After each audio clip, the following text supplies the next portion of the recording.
हे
विद्यालयों से आए अनुरक्षक शिक्षक के रूप में जो हमारे विद्वान शिक्षक साथी आए हैं और हमारे प्यारे प्यारे बच्चे, आप सभी का पीएम श्री केंद्रीय विद्यालय अंबिकापुर के इस प्रांगण में आज के इस कार्यक्रम में हार्दिक स्वागत और अभिनंदन करता हूं और उम्मीद करता हूं कि केंद्रीय विद्यालय परिवार माना जाता है कि पूरा केंद्रीय विद्यालय परिवार है एक अपना, और हम सभी एक परिवार के सदस्य हैं।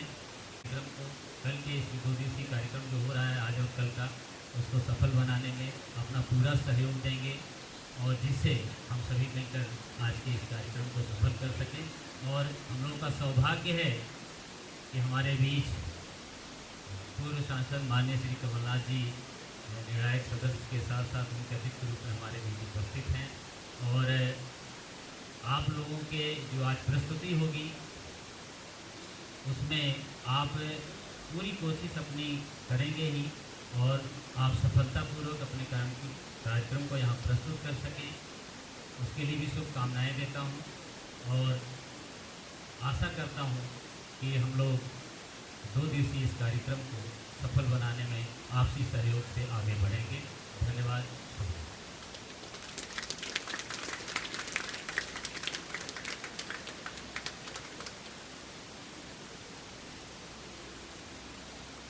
Thank you, sir.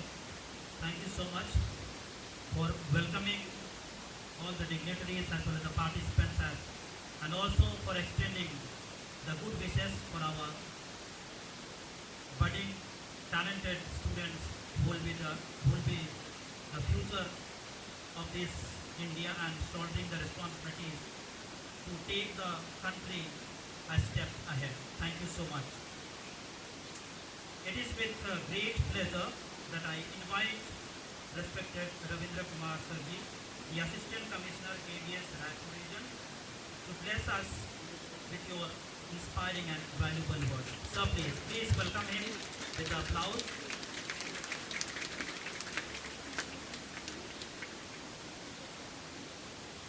आप सभी को नमस्कार। परम सम्माननीय पूर्व सांसद माननीय श्री कमल भांजन जी, विद्यालय के प्राचार्य श्री राजेश प्रसाद जी, सम्मानित निर्णायक सदस्य के रूप में हमारे बीच पधारे श्री रमाकांत कौशिक जी और साथ ही विशिष्ट अतिथि के रूप में यहाँ उपस्थित दुबे जी, शिक्षक साथियों और प्यारे बच्चों, आज 35वीं संभाग स्तरीय राष्ट्रीय युवा संसद के इस कार्यक्रम में मैं क्षेत्रीय कार्यालय रायपुर की तरफ से आप सभी का हार्दिक अभिनंदन और स्वागत करता हूँ। 2 दिवसीय कार्यक्रम में 7 विद्यालय प्रतिभाग कर रहे हैं। आप सब विद्यार्थियों को एक बहुत अच्छा मंच यहाँ उपलब्ध कराया जा रहा है केंद्रीय संगठन की ओर से, ताकि संसदीय कार्य प्रणाली से आप रूबरू हो सकें, खुद आप देख सकें और उस भूमिका में अपने आप को ढाल सकें। इसका एक अच्छा अवसर यहाँ आपको मिल रहा है। यहाँ संभाग स्तरीय प्रतियोगिता के बाद जोनल लेवल होगा। जैसा कि आप जानते हैं, केंद्रीय विद्यालय संगठन 25 संभागों में बटा हुआ है, तो हर संभाग से जो विद्यालय विनर के रूप में रहेगा, विजेता रहेगा, उसको फिर जोनल लेवल पर पार्टिसिपेट करने का मौका मिलेगा। कुल 5 जोन हैं और ईस्ट जोन में हमारा संभाग आता है।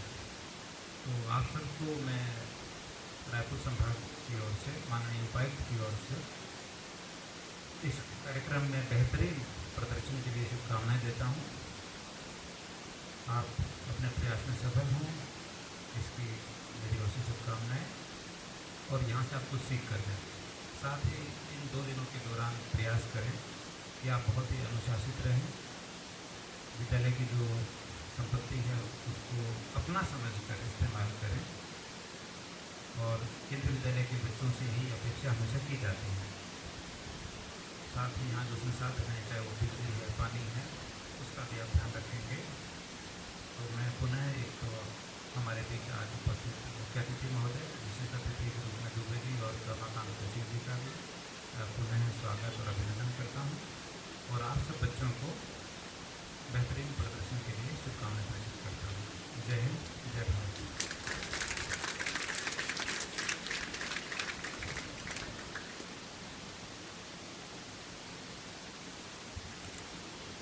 Thank you, sir. Thank you so much for blessing us and also letting us to know there are 3 levels of the youth parliament, that is regional, zonal and national level. He has extended and wished best wishes. Definitely you will be bubbling and so much enthusiastic to present the items that is called youth parliament.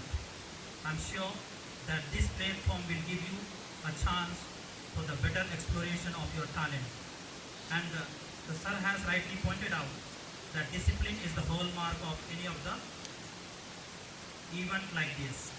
Your disciplined way, that will lead you to the success. Wish you all the best. And the sequence of today's program is like this. Yesterday we had the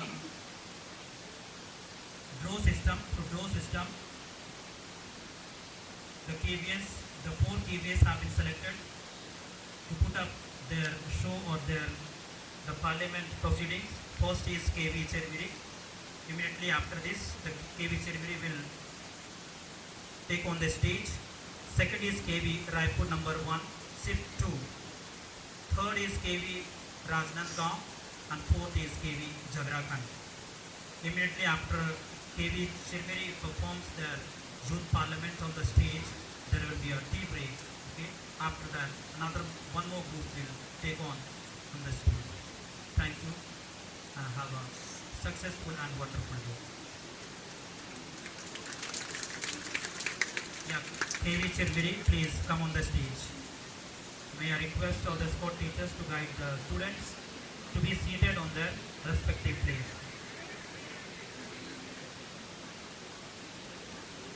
Now, the proceedings will begin.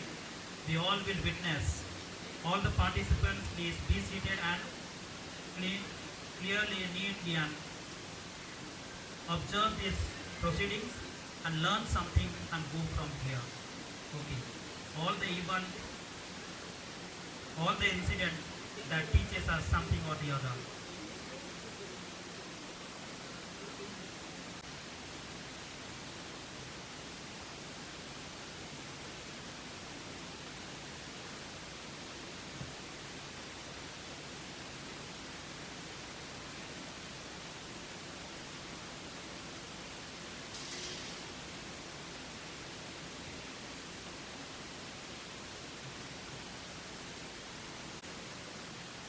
Aarti Nahak, who stand elected from Bhubaneswar constituency of Odisha state, will now take an oath and an affirmation. Ms. Aarti Nahak, please.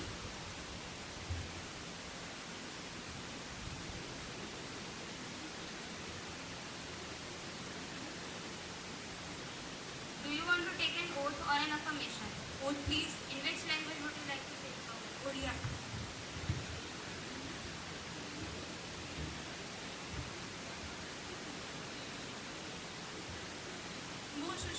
आरती नाग लोकसभार सदस्य रूपे निर्वाचित होई ईश्वरଙ୍କ नामरे शपथ करुअछि जे मु भारतर संविधान प्रति श्रद्धा और निष्ठा रखिबी। मु भारतर सार्वभौमत्व और अखंडता अक्षुण्ण रखिबी एवं मु जो व्रत ग्रहण करने जाऊँगी ताहार कर्तव्य श्रद्धापूर्वक निर्वाचित करिबी। वंदे उत्कल जननी। Take an oath or an affirmation. Bhavna Rai, please. Do you want to take an oath or an affirmation? Oath, please. In which language would you like to take the oath? In Hindi.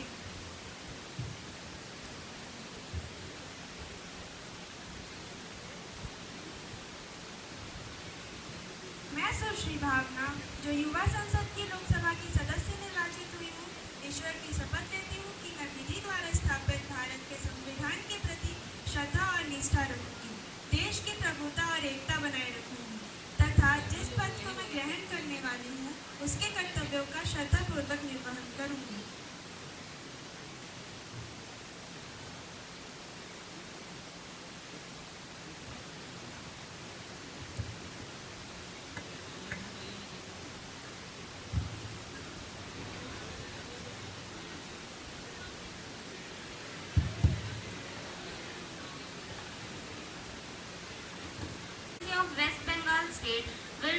an oath and an affirmation. Ms. Ishananti, please.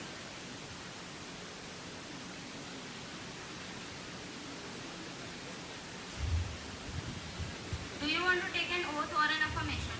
Oath, please. In which language would you like to take the oath? Bengali, please.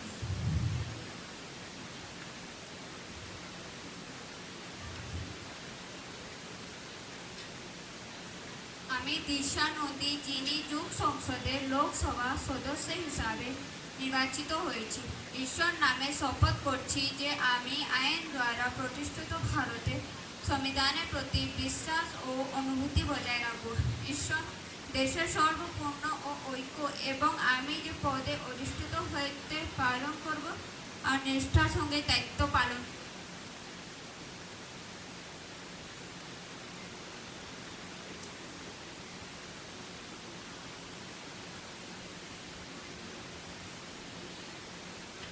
Ms. Anya Das, who stand elected from South Bangalore constituency of Karnataka state, will now take an oath or an affirmation. Ms. Anya Das, please.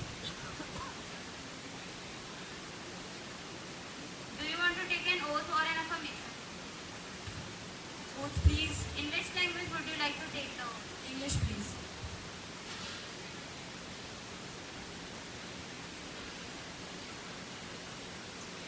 I, Anya, having been elected as a member of lower house of the parliament, do swear in the name of God that I will bear true faith and allegiance to the Constitution of India as by law established, and that I will uphold the sovereignty and integrity of India, and I will faithfully discharge the duty upon which I am about to enter.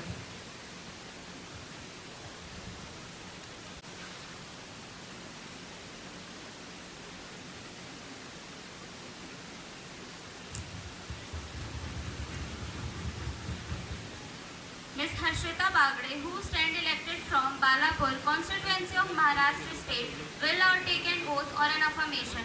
Ms. Harshita Bagre, please.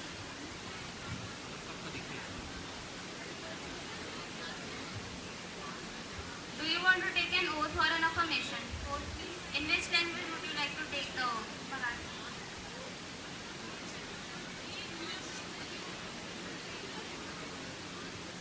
ही संसदेचे सदस्य हर्षिता बागडे संविधानांतर्गत केलेल्या मागण्या आणि संसदेचे सदस्य बनण्यास सज्ज झालो आहे त्याच्यामुळे माझं कर्तव्य आहे की मी भारतीय संविधानाच्या मर्यादा नियम व विधीनुसार करणार काम करेन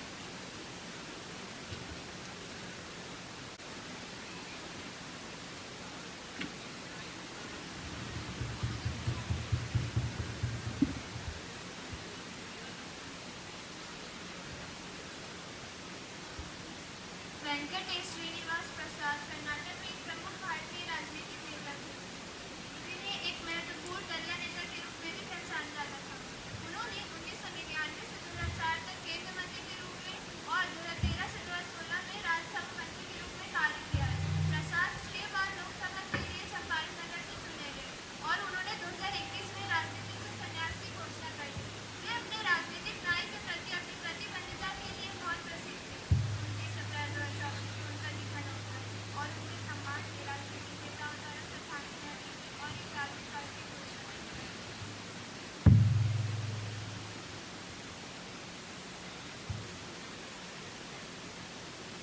माननीय अध्यक्ष महोदय, मैं आपको स्वयं नेता द्वारा अर्पित की गई श्रद्धांजलि में अपनी संवेदना भी प्रकट करती हूँ। हम सभी श्री वेंकटेश निवास प्रसाद जी के निधन की खबर सुनकर स्तब्ध हैं। वह इस पार्टी के एक निष्ठावान नेता ही नहीं बल्कि एक जिम्मेदार सांसद के समाज सुधारक भी थे। उनके द्वारा किया गया कार्य उल्लेखनीय है। हम सभी उन्हें अपनी प्रार्थनाओं में रखेंगे। मैं शोक संकट परिवार को अपनी संवेदना व्यक्त करने में स्वयं को और अपने दल को शामिल करना चाहती हूँ।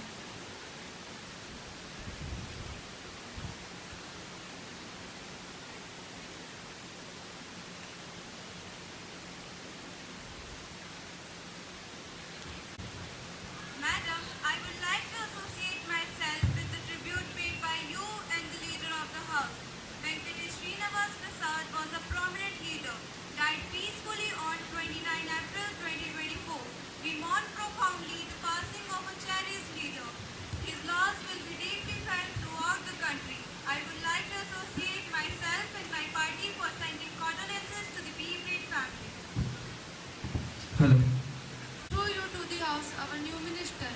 Mr. Animes, the Minister of Coal, Mr. Rishabh Tiwari, the Minister of Finance, सुश्री आरती नाग जो जल संसाधन मंत्री के रूप में नियुक्त हुई है।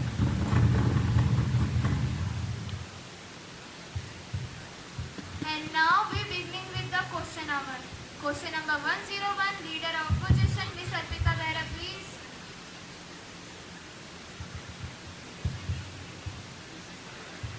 चले थे सफर में सोचकर कि मंजिल तक पहुंचेंगे, चले थे सफर में सोचकर कि मंजिल तक पहुंचेंगे, लिखा था तकदीर में कुछ और ही, क्या पता था आंखें नम कर जाएंगे। महोदया, मेरा सवाल रेलवे मिनिस्टर से है। ये जो ट्रेन दुर्घटनाएं बार बार हो रही हैं, इतने लोगों की जान जा रही है, इतने लोग जख्मी हो रहे हैं, इन सब सवालों का जवाब कौन देगा, कब मिलेगा? आप कहते हैं पिछले 10 सालों में ट्रेन सुविधाएं बढ़ी हैं, लेकिन मुझे ऐसा नहीं लगता। मुझे ऐसा लगता है पिछले 10 सालों में ट्रेन दुर्घटनाएं बढ़ी है।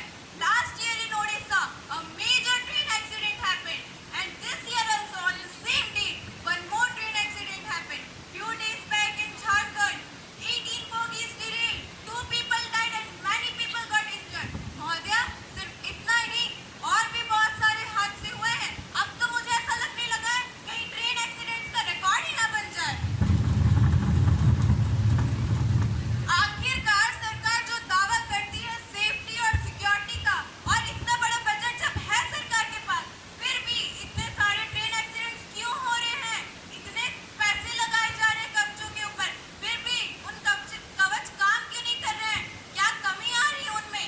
It is very shameful to know that on a regular basis we are listening about train clashing and lot of people dying, and the government is not doing anything.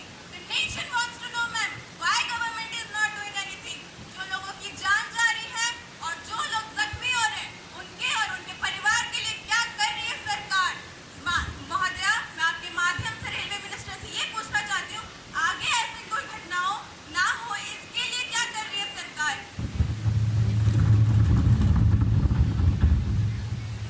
Honorable Railway Minister, please. माननीय speaker महोदय, मैं आपके माध्यम से पूछे गए सवाल का धन्यवाद करता हूं। जब से हमारी सरकार आई है, तब से हमने रेल सुरक्षा में काम शुरू कर दिया। 2008 से 13 तक तकरीबन 1164 रेल हादसे हुए, पर जब हमारी सरकार आई तो हादसों में 34% की घटोतरी देखी गई। पहले हमारा बजट था 1 लाख करोड़, पर अब हमारा बजट है 2,55,000 करोड़। हम इन रुपयों का पूरा प्रयोग लोगों की सुरक्षा और रेल कवच में करेंगे। हमारी सरकार ये दावा देती है कि रेल कवच पूरी तरीके से काम करेगा। हमारी सरकार देखा जाए तो पिछले कुछ सालों में कुछ हादसे हुए, हमें उन हादसों का बहुत दुख है, और जिन लोगों की इन हादसों में मृत्यु और उनको हानि पहुंची, हमने उनसे संपर्क किया और उनके परिवार वालों से संपर्क किया और उन्हें कुछ माफी मुआवजा दिया। पर हमारी सरकार अब ये दावा करती है कि ऐसे हादसे अब भारत में नहीं होंगे, और जहां तक रिकॉर्ड की बात है, रिकॉर्ड बनेंगे पर भारत में हादसे ना होने का। Next question, question number 102 by Ms. Akansha. Honorable Speaker Ma'am, through you, I want to ask a question from Honorable Education Minister. सोचा था कभी ना पढ़ेंगे हम, सोचा था कभी ना पढ़ेंगे हम, तो किस बात है कि अभी पढ़ ही तो रहे हैं हम। On May 5, 24 lakh aspirants took the NEET exam. 4 जून को परिणाम घोषित होने पर अनियमितताएं सामने आई। बिहार में कम से कम 4 लोगों ने पेपर लीक करने की बात कबूल की। The exam results showed 67 candidates scoring a perfect 100%. सिर्फ नीट ही नहीं, बल्कि PCS और UGC नेट के पेपर भी लीक हो गए। The other students who gave exams with honesty and get cheated. Some students take the wrong steps like suicide and causes depression. The government's only do re-exams, which causes wastage of time. Fake पेपरों की तैयारी में महीनों लगा देते हैं और paper leak जैसी दुर्घटनाएं कई नुकसान का कारण बन सकती है, जैसे उनका आत्मविश्वास कम हो सकता है और उनकी योजनाएं गड़बड़ा सकती है, जिससे उन्हें प्रेरणा की कमी होती है।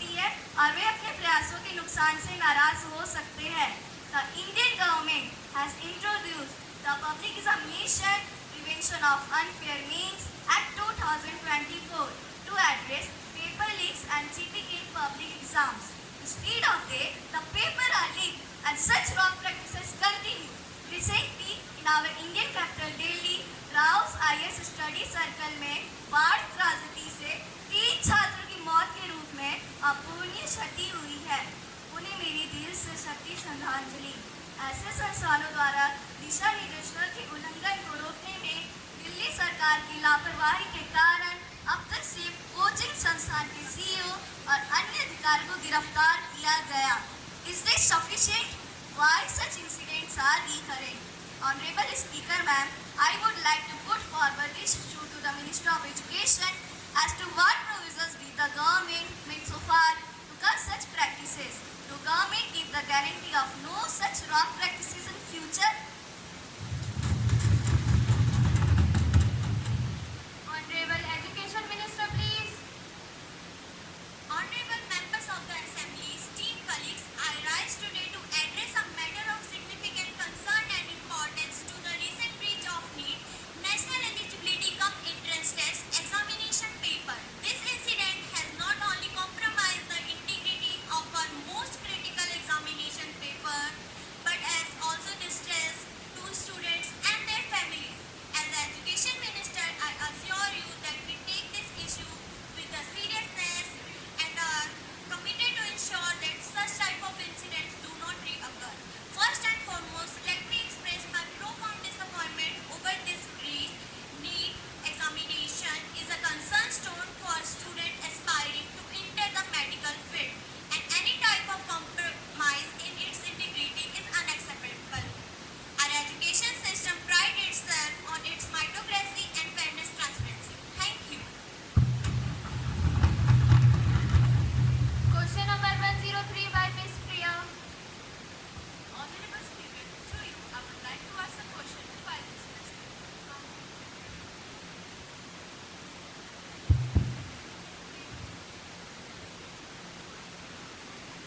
Honorable Speaker, through you, I would like to ask a question to Finance Minister.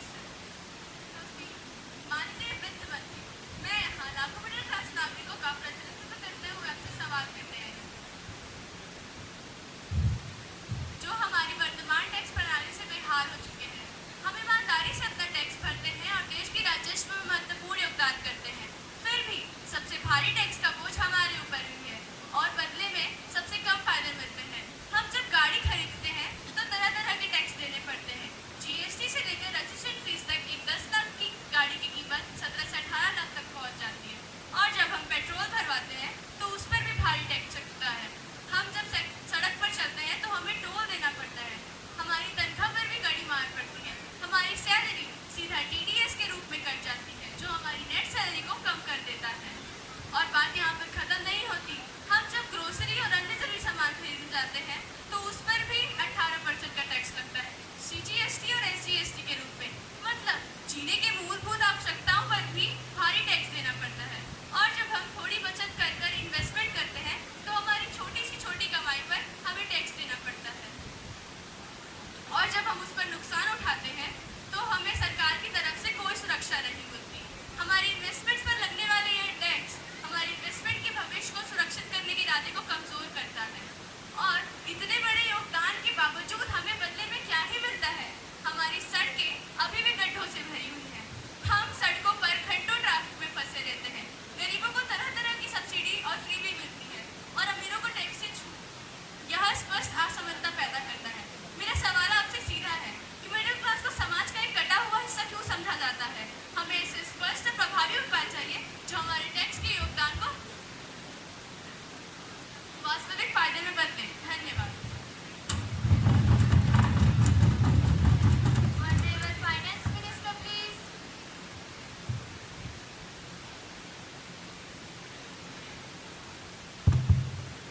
Honorable Speaker, I admire the concern of respected Member of Parliament. It is essential to increase the rate of income tax because it increases revenue of government, give more funds for public goods and services. It also controls inflation. हमारी सरकार ने मध्यम वर्गीय लोगों के लिए tax exemption limit को 5 लाख से बढ़ाकर 7 लाख रुपए कर दिया है। Our government is giving a standard deduction of 75,000 rupees to a salaried person and a standard deduction of 15,000 rupees to a pension family. By increasing the tax rate, give citizens better facility of healthcare, education, and many more things. Increases living of standard of people, lead in the physical development of infrastructure. In field of education, which is essential for human resource development, हमारी सरकार ने 2014 से अभी तक देश में कुल 7 नई IIT, 15 नए AIIMS and more than 400 new universities were started. In field of transportation, which is one of the daily need of people, 25,000 से ज़्यादा के किलोमीटर को इलेक्ट्रीफाई किया गया। National highway of 50,000 kilometers has been built. 74 new airports started operation. As all of us know, Indian economy is the 5th largest growing economy of the world. In the 78th year of our independence, the world has recognized Indian economy as a bright star. Question number 104 by Miss Mudrika. Honorable Speaker, ma'am, through you, I'd like to question the Minister of Health. Mental health stigma in India is a significant issue. Despite increasing awareness, many people still see mental health as signs of weakness or something to be ashamed of. This stigma leads to discrimination and prevents individuals from seeking the help they need. Additionally, mental health services are often limited, especially in rural areas, making it difficult for people to access the help they need. Let's take an example. We often hear many adults say that they want to revisit their youth. Many adults and people often feel that, quote, if we were children again and we will live a carefree childhood. But today, those 56% of children have fallen victims to depression. 60% of them don't even know that the care for mental health services even exists. Studies suggest that only a small percentage of the Indian population receives formal mental health treatment. The number can vary based on location, awareness, and availability of services. But overall, the mental health care utilization remains relatively low compared to need. Honorable Speaker, ma'am, I would like to put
गरीब इलाज कराने को कि ना जाने कितने पैसे खर्चने पड़े।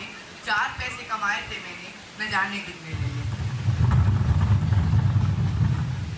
मैं माननीय स्पीकर महोदया के माध्यम से स्वास्थ्य मंत्री से यह प्रश्न पूछना चाहता हूँ कि ग्रामीण क्षेत्रों में स्वास्थ्य पेशेवरों की हालत इतनी खराब है जितनी सूडान की आर्थिक हालत। आपने अभी तक इस क्षेत्र में क्या किया है? महोदया, एक गरीब जाता है अपना इलाज कराने पैसे देकर, पर वहाँ जाके उसे पता चलता है कि यहाँ तो डॉक्टर ही नहीं है, और अगर है भी तो क्या वो असली हैं? ये 2014 के कुछ आंकड़े हैं, ध्यान से सुनिएगा महोदय। PHC यानी प्राथमिक स्वास्थ्य केंद्र थे 24,935 और गांव थे 6,40,930, यानी कि एक PHC लगभग 25 गांवों के लिए है। और अगर है भी तो महिला के लिए महिला नर्स नहीं है, साफ सफाई नहीं है, एम्बुलेंस नहीं आती, और अगर आती भी है तो आधे घंटे ज़्यादा लगता है। मैंने तो कई बार यह भी देखा है महोदया कि जो मरीज़ है उसको एम्बुलेंस से ले जाते वक्त उसकी मृत्यु हो जाती है।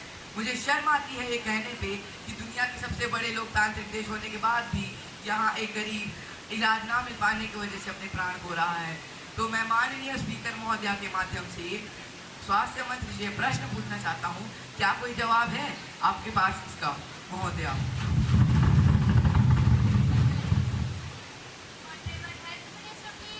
माननीय स्पीकर महोदय, मैं आपके माध्यम से इन्हें यह बताना चाहती हूँ कि ग्रामीण पेशेवरों की स्वास्थ्य स्थिति में परिवर्तन लाने के लिए हमारे सरकार ने कई योजनाओं की शुरुआत की है। जैसे a mission was launched by government in 2003 by merging the National Rural Health Mission in 2003 and the National Urban Health Mission in 2013। इस मिशन के अंतर्गत जनता और ग्रामीण पेशेवरों की स्वास्थ्य स्थिति में परिवर्तन लाने का प्रयास किया जा रहा है। अब यही नहीं, राष्ट्रीय आयुष्मान निधि, राष्ट्रीय रक्त नीति, प्रधानमंत्री स्वास्थ्य सुरक्षा योजना जैसे कई योजनाओं की शुरुआत भी की गई है। सुलभ और किफायती दाम में इलाज का बंदोबस्त भी किया गया है। In government hospital people got treatment in very low prices as they can afford it and they are also using the government hospital in the regular basis and needs. और रही बात डॉक्टर्स और हॉस्पिटल्स की, तो हमारी सरकार हर संभव प्रयास कर रही है कि हर हॉस्पिटल में डॉक्टर्स को उपलब्ध करा सके। आज़ादी के पिछले 70 सालों में हमारे देश में केवल 7 एम्स बने थे, जिसे हमारी सरकार ने पिछले 10 सालों में 24 तक पहुंचाया है। इसी प्रकार हमारी सरकार ने पिछले 70 सालों में हमारी सरकार में मेडिकल कॉलेजेस की संख्या 387 थी, जिसे हमारी सरकार ने पिछले 10 सालों में 450 तक पहुंचाया है। इसी प्रकार MBBS मेडिकल कॉलेजेस सीट्स की संख्या 2014 से पहले 51,000 थी, जिसे हमारी सरकार ने 1,07,000 तक पहुंचाया है। और रही बात PHCs की, तो आप ये नहीं कह सकते हैं कि हमारे देश में PHC की संख्या कम है। हमारी सरकार आने के बाद इस देश में PHC की संख्या में भारी बढ़ोतरी हुई है। हमारी सरकार आने से पहले इस देश में PHC की संख्या थी 24,935 और हमारी सरकार आने के बाद इस देश में PHC की संख्या हो चुकी है 1.5 लाख।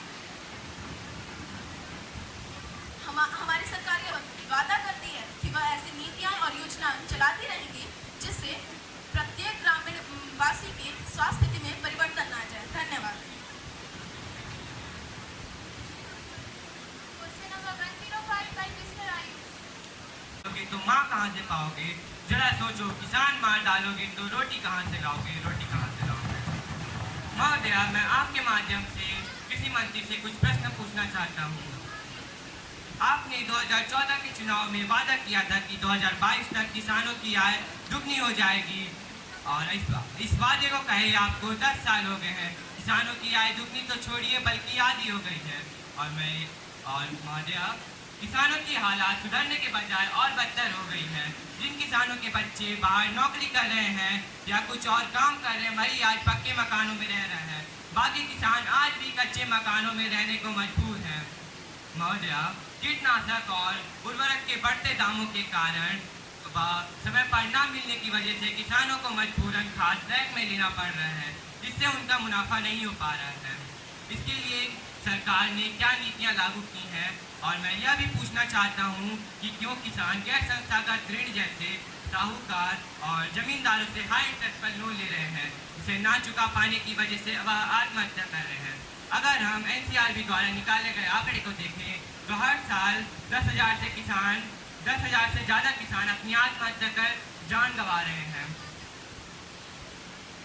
स्पष्ट करें कि इन 10 सालों में आपने किसानों के लिए क्या नीतियां लागू की हैं और आगे क्या नीतियां लागू करेंगे जिससे हमारे किसान भाइयों की आर्थिक स्थिति सुधरे। धन्यवाद।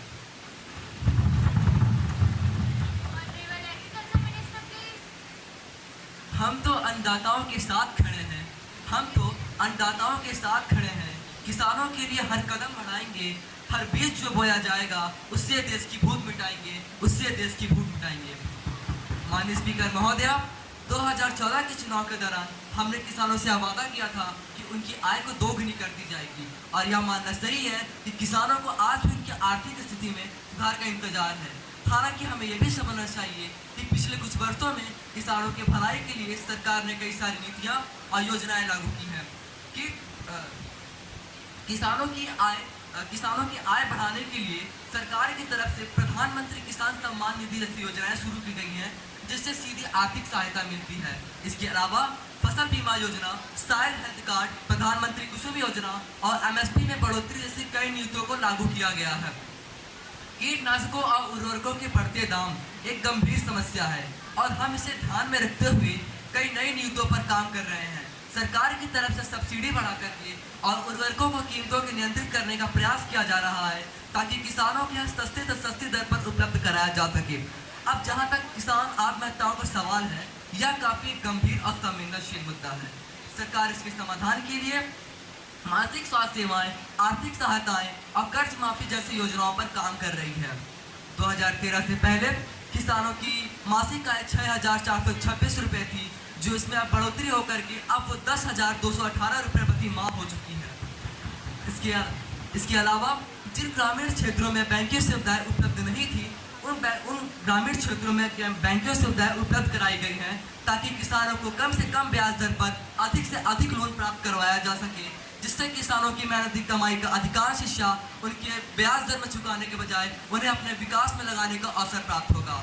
और हम अपने सभी किसानों भाइयों एवं बहनों के लिए वचनबद्ध हैं कि हम उनके हित के लिए निरंतर काम करते रहेंगे और उनके सभी समस्याओं का समाधान खोजने के लिए प्रतिबद्ध हैं और हम उनके साथ हमेशा खड़े हैं। धन्यवाद। Question number 106 by Mr. Priyanshu. Honorable Speaker, through you, I must ask question for Minister of Women Empowerment.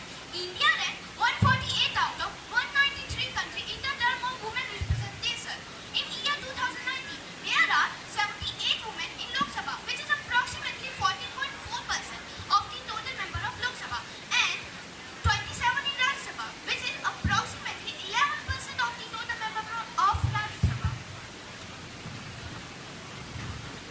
But in this time, there are only 74 women in Lok Sabha and 39 in the Rajya Sabha. So, I would like to know why do women not get equally right like the men in the parliament?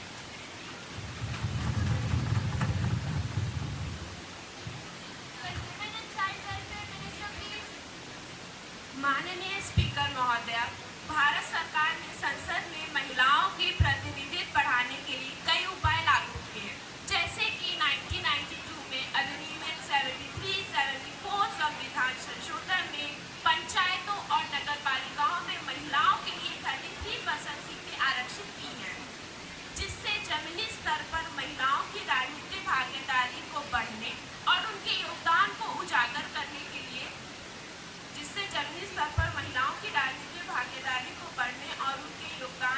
जागरूकता अभियान चला रहे और उदाहरण के हम सब पार्टियों ने मिलकर पिछले कुछ वर्षों में अधिक महिला उम्मीदवारों को लाया गया है। धन्यवाद। Question number 107 by mister Aditya. माननीय स्पीकर महोदय, मैं आपके माध्यम से प्रधानमंत्री से प्रश्न पूछना चाहता हूँ। जैसे कि महान कवि रविंद्रनाथ टैगोर ने कहा है, उठो और चलो अपने सपनों को पूरा करने के लिए, निराशा को त्यागो अपने लक्ष्य को प्राप्त करने के लिए।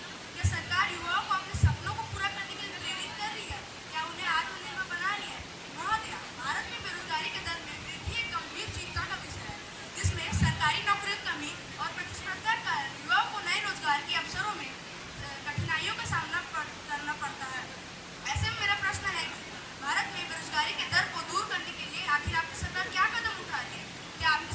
नई तरह की योजना या पहल शुरू कर रही है जिससे युवा आत्मनिर्भर बन सके। महोदय, ILO की रिपोर्ट के अनुसार अगर भारत में 100 लोग बेरोजगार है तो उनमें से 83 युवा है, उनमें से भी ज़्यादा युवा शिक्षित है। महोदय, 2001 से बेरोजगारी दुगनी हो गई है, जहाँ 2001 के मुताबिक बेरोजगारी की संख्या की प्रतिशत थी 35.2%, वही 2022 में ये बढ़कर 65.7% हो गई। महोदय, आखिर इतनी बेरोजगारी क्यों बढ़ रही है?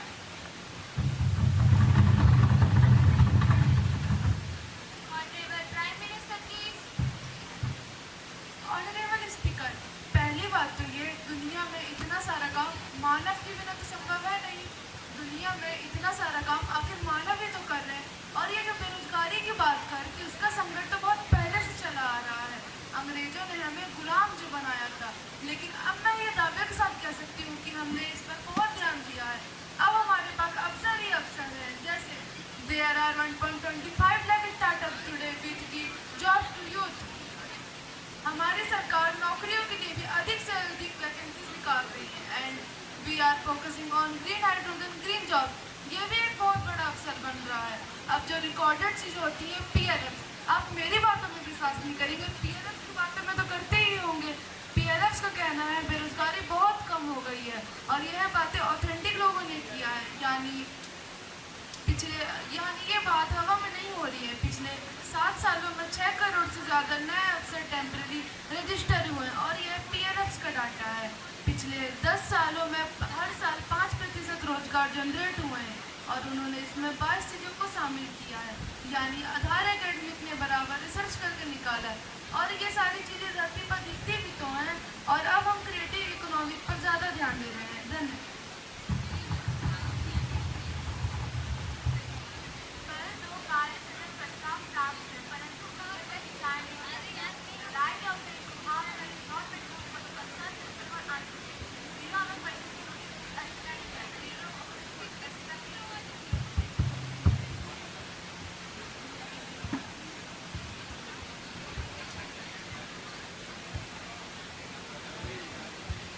भारत ने ओलंपिक्स में गोल्ड मेडल जीता। ये सुनने में कितना अच्छा लगता है ना। दिल में अलग सी गर्व की भावना उत्पन्न होती है। लेकिन नेताजी, अपने दिल पे हाथ रख के कहिएगा, इस बार हमारी भारत की बेटी विनेश फोगाट के साथ जो हुआ, क्या वो सही हुआ? आपका जवाब तो पता नहीं, लेकिन मेरा जवाब है नहीं, बिल्कुल नहीं। हमारी भारत की बेटी विनेश फोगाट के साथ नाइंसाफी हुई है। विनेश फोगाट कुश्ती के मैट में नहीं हारी, विनेश फोगाट साजिश के मैट में हारी है। विनेश फोगाट राजनीति का शिकार हुई है। विनेश फोगाट को इतना बड़ा नुकसान खेल राजनीति की वजह से उठाना पड़ा। आप लोगों को नहीं लगता कि सरकार को एक बार जांच करनी चाहिए कि कहीं ये कोई साजिश तो नहीं? क्योंकि गोल्ड मेडल के इतने करीब पहुंचने के बाद डिस्क्वालीफाई हो जाना कोई आम बात तो बिल्कुल नहीं है। जब 6 अगस्त को विनेश फोगाट ने मैच जीता था, करोड़ों हिंदुस्तानियों के मन में ये आशा जग गई थी कि इस बार गोल्ड मेडल तो हमारे देश ही आने वाला है। लेकिन इस हादसे की वजह से वो सब निराश हो गए और सबसे ज्यादा निराश हुई विनेश फोगाट। वो इस कदर निराश हो गए कि उन्होंने खेल जगत से संन्यास ही ले लिया। Vinesh Phogat has lost a gold medal and there should be a detailed inquiry about the doctors, physiotherapists, beautician and the whole team selected and sectioned by IOA which accompanied her, because it was the job of the team to ensure her diet, fitness, design during the Olympics to make her win. Her job was to go and win the match and bring the glory to India as a proud daughter. और जो थोड़ी बहुत आशा बच गई थी हमारे दिल में कि सिल्वर मेडल तो आ ही जाएगा, वो भी CAS ने खारिज कर दी। महोदया, मेरा सवाल बस इतना ही है कि जब हमें लग रहा है हमारी भारत की बेटी विनेश फोगाट के साथ नाइंसाफी हुई है, तो सरकार ऐसे चुपचाप कैसे बैठ सकती है? सरकार कुछ कर क्यों नहीं रही है? सरकार हमारे देश की बेटी विनेश फोगाट को हक क्यों नहीं दिला रही है? माननीय स्पीकर महोदय, मैं इस प्रश्न पे ये कहना चाहता हूँ कि मैं और हमारी सरकार विनेश फोगाट के इस प्रदर्शन से बहुत खुश है, परंतु बस 100 ग्राम के लिए विनेश फोगाट को पेरिस ओलंपिक 2024 से निष्कासित कर दिया गया। ये हम सब के लिए बड़ी दुख की बात है। पर भारत सरकार ने विनेश फोगाट की हर संभव मदद की। उनके लिए पर्सनल स्टाफ, फिजियोथेरेपिस्ट और हैकरी के विख्यात कोच भी नियुक्त किए गए। महोदय, ओलंपिक के दौरान कुल 70 लाख रुपए दिया गया, जिसमें टॉप्स के तहत 53 लाख और ACTC के तहत 17 लाख रुपए दिया गया। इससे पहले टोक्यो ओलंपिक 2020 में कुल 1.66 करोड़ खर्च किया गया। वहीं बुल्गारिया में 23 दिनों के ट्रेनिंग के लिए कुल 5.44 लाख दिया गया। महोदय, ये आंकड़े क्यों गिना रहे हैं? इन्होंने कोई एहसान किया है क्या? 70 लाख तो क्या 100 करोड़ भी इन्हें देने पड़ेगा, तो इन्हें खुशी खुशी देने पड़ेंगे, क्योंकि ये अपने जेब से पैसे तो बिल्कुल नहीं दे रहे हैं। माननीय सांसद जी, कृपया शांति बनाए रखें। मान्यवर स्पीकर महोदय, मैं ये तो नहीं कह रहा कि मैं ये पैसे अपने जेब से दे रहा हूँ, परंतु इससे पहले ही आपने कहा कि भारत सरकार ने क्या किया, तो मुझे ना चाहते हुए भी इन आंकड़ों का उल्लेख करना पड़ा। महोदय, आप एक बार मेरी पूरी बात सुन ले, उसके बाद बोले। भारत सरकार और IOA ने इस मामले पर यूनाइटेड वर्ल्ड रेसलिंग के साथ कड़ा विरोध दर्ज किया है। यही नहीं, विनेश फोगाट ने खुद CAS में अपने रजत पद के लिए अपील किया रहा, पर दिनांक 15 अगस्त 2024 को CAS ने विनेश फोगाट की अपील को खारिज कर दिया गया। अब भारत सरकार और IOA इस मामले पर विचार विमर्श कर रही है। धन्यवाद।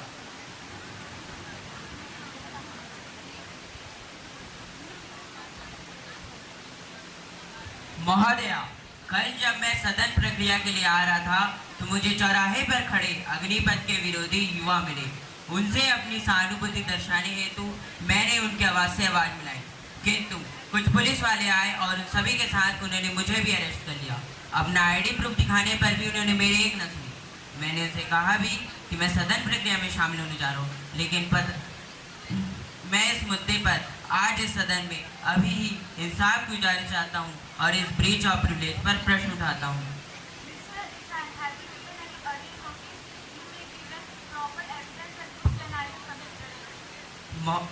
महोदया, मैंने सुबह 10 बजे ही सूचना दे दी है। जी महोदया, धन्यवाद। Madam, I beg to lay on the table one of the section 5 of the Coalmines Special Provision Act 2015, the Coalmines Allocation Special Provision Amendment Rules 2024, published in notification number GSR 115A, published in the Gazette of India, dated 5th August 2024, detailing the revised procedure for coal mines auction and allocation to address issues of transparency and efficiency. As of 3201E, published in the Gazette of India, dated 2nd August 2024, which outlines new environmental and social impact guidelines for coal mining operation, aimed at reducing carbon footprint and improving sustainability practices in coal mine regions. As of 3304E, published in the Gazette of India, dated 8th August 2024, addressing the urgent issues of coal mine fires. This notification includes updated measures for fire prevention, control and remediation in coal mines, following recent incidents in Chhattisgarh and Jharkhand that have caused significant environmental damages and health concerns for local communities.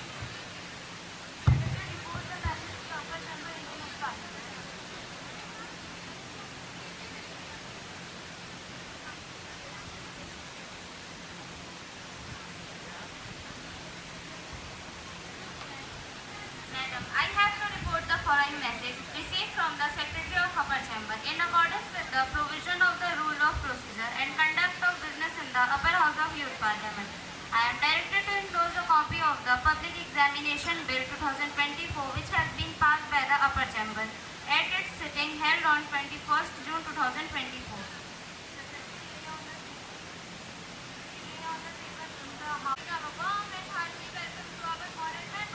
Of the British Parliament delegation who are on a visit to India as our honored guests.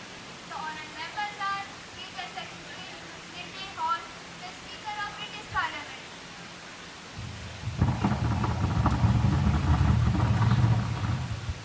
Ms. Demi Ileron, Deputy Speaker of British Parliament.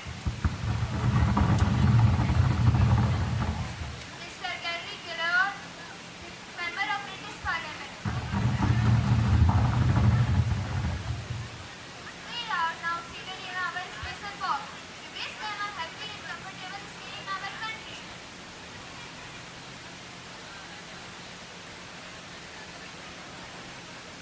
Now, Shruti, a leader of opposition, Ms. Arpita Mehra, will call attention to the Minister of Agriculture and Prime Minister toward the issue of farmer suicide and development of India.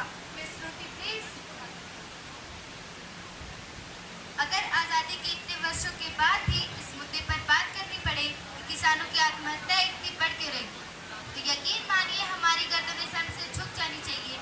एक व्यक्ति नहीं है इस देश में, इस सदन में, सदन के बाहर उस सदन में, जो उनके अनाथ बच्चों, विधवा पत्नियों और उनके माता पिता जिन्होंने अपनी संतानें खोई हैं, उनसे आंखें मिलाकर उन्हें उत्तर दे सके। उत्तर भी क्या देंगे कि उनके घर का मुखिया सिस्टम फेलियर की बलि चढ़ गया? क्या जवाब देंगे? क्या कोई जवाब दे सकता है? मुझे तो लगता है शायद कोई नहीं। मैं कभी रात सोते समय व्यथित हो जाती हूँ और सोचती हूँ कि आज हमारे बीच स्वतंत्रता सेनानी और उनके महान देश के नेता अगर होते, लाल बहादुर शास्त्री जी होते, तो वो अपना जय जवान जय किसान का नारा वापस ले लेते, क्योंकि उन्हें भी पता है कि यहाँ भाई नारे का एग्जीक्यूशन तो होगा नहीं। छपना तो सिर्फ बड़े अक्षरों इश्तेहारों में है। भारत जैसा देश जिसकी आबादी 140 करोड़ 4.5 अरब का समाहित हो जाए, जिस देश के 60% लोगों की जीविका कृषि और विशेष कार्य से संबंधित कार्यों से चलती आई है। एक हाल ही की घटना विदर्भ हो रही है कि आज हम बड़े संसद में बड़े ऐशो आराम से बिजली का उपयोग कर रहे हैं। एक किसान अपने सुसाइड नोट पे क्या लिखता है कि मेरे मृत्यु के बाद मेरी लाश को सरकार को सौंप देना ताकि उनके विभिन्न अंगों को बेचकर उनसे बिजली बिल चुकाया जा सके। आज भी प्रतिदिन किसान की आत्महत्याओं के 30 मामले सामने आ रहे हैं। मैं ज्यादा आंकड़ों की बात नहीं करूंगी क्योंकि वो सिर्फ आपके लिए प्रिंट हो जाएंगे अखबारों में, रिपोर्ट्स में, पर जहाँ का मुखिया चले जाए वहाँ का दर्द सिर्फ और सिर्फ परिवार वाले समझ सकते हैं। धन्यवाद।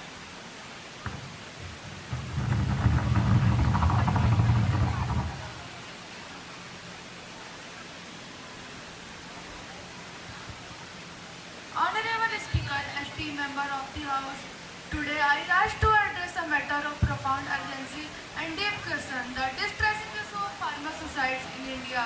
This tragedy has been persistent right on our agricultural landscape, and it is imperative that we confront this crisis with the gravity it demands. Bharat एक ऐसा राष्ट्र जो अपनी कृषि विरासत पर गर्व करता है, खुद को एक दिल दहला देने वाली वास्तविकता से जूझता हुआ पाता है। हमारी उन्नति और अन्य क्षेत्रों के विकास के बावजूद हमारे किसानों के बीच आत्महत्या की खतरनाक दर प्रणालीगत विफलता और उनके द्वारा काम किए जाने वाले गंभीर तनाव का एक स्पष्ट संकेतक है। Farmers have taken their own life due to an array of factors including crop failure, insufficient support system, etc. By addressing the critical issue with urgency and dedication, we can help and ensure that the farmer have the support they need to thrive, not merely survive. Doctor APJ Abdul Kalam ji का ये vision था कि 2020 तक हमारा देश Bharat develop हो जाएगा, लेकिन जैसा कि हम सब देख ही रहे हैं ऐसा कुछ तो हुआ नहीं। और मुझे इसके ये 3 कारण लगते हैं। First, malpractices, second, unemployment and education, third, we the people of parliament. अब आप कहेंगे पिछले 70 सालों से कुछ नहीं बदला क्या? ना, मैं उसके बारे में बात ही नहीं करूंगी। मैं तो एक कलेक्टिव फेलियर के बारे में बात करूंगी, जो कि है बेरोजगारी, जिसका सॉल्यूशन आज तो कोई दे ही नहीं पाया। महोदया, हमारे देश के विजुअल्स कुछ बहुत अच्छे नहीं है। आखिर हमारे देश के छात्र चाहते क्या है? चांद? नहीं, चांद नहीं मांग रहे वो तो मांग रहे हैं सिर्फ एक नौकरी, वो भी कोई 2 करोड़ की पैकेज वाली नहीं। वो तो कह रहे हैं जो बच गया है वही दे दीजिए हमें। यही है हमारे देश की हालत। कोई एम्प्लॉयमेंट मैनेजमेंट ही नहीं है। और हमारे देश के एजुकेशन सिस्टम जो 100 सालों से चलती आई है, जिसे हमें इंडस्ट्रियलाइजेशन के ज़माने से अपनाया हुआ है, लेकिन जनाब अब वक्त बदल रहा है। कब तक रट्टा मरवाएंगे आप? देख लीजिए महोदया, यही है हमारी देश की हालत। इतने युवा होने के बावजूद हम किसी को आगे ही नहीं लेके आ पा रहे, क्योंकि हमारे देश की मछली पानी में तैरना छोड़कर सीधा पेट पर चढ़ना चाहती है। Honorable Speaker, through you, I would like to tell the respected member that whatever it is said, I accept your allegation, but only partially. Madam, I guess the honorable member did not listen to me when I was addressing the point of National Education Policy 2020. Madam, National Education Policy 2020 is based on pillars of access, equity, equality, affordability, and transfigure our country. into a vibrant knowledge hub, which will guide the education system for the generation of a large employment program and regulate the individual institutions of our country. Now, in coordination in the Ministry of Self-Employment, Entrepreneurship, a large number of manpower as well as infrastructure is being developed by vocational and training framework. I am very happy to tell that all such provisions are already made in National Education Policy 2020. प्रधानमंत्री जी, मैं आज आपकी बात सुन तो लेती हूँ लेकिन मानूंगी नहीं जब तक ग्राउंड लेवल पे मुझे इसके कोई फायदे नहीं दिखाई देंगे। भले ही मीडिया में बात शांत हो जाए, लेकिन मैं चुप बिल्कुल नहीं रहूंगी। अब मैं बढ़ती हूँ अपने तीसरे पॉइंट के ऊपर, जो कि है हम खुद। आपका समय समाप्त हो चुका है, तो आप कृपया बैठ जाइए। मैडम प्लीज मुझे 2 मिनट का समय और दीजिए। कभी कभार मैं सोचती हूँ कि 1952 में जब इलेक्शंस लड़े गए होंगे तब सरकार ने क्या दावा किया होगा, यही विकास के बारे में। लेकिन देख लीजिए आज हम इस पार्लियामेंट में बैठ के किस बारे में बात करें, विकास के ही बारे में। महोदया, मैं आपके माध्यम से यहाँ सबको कहना चाहती हूँ कि देश को आगे बढ़ाना ही हमारा परम धर्म है और सिर्फ ये प्रधानमंत्री जी का कर्तव्य नहीं, ये पक्ष विपक्ष सबका कर्तव्य है।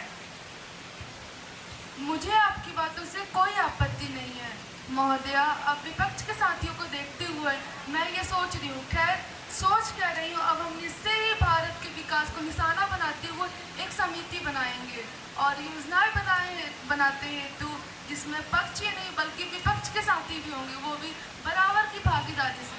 हम सब में कुछ अच्छाई हैं, कुछ हमारे अंदर, कुछ आपके अंदर, इसलिए साथ चलते हैं। इस पार्टी के नेता छोड़ देश के नेता बनते हैं और भारत को विकसित बनाकर जिस सपनों के साथ स्वतंत्रता सेनानी सोए हुए थे उन्हें उसे पूरा करते हैं और उनका दिया हुआ कर 75 सालों का उसे उतारते हैं।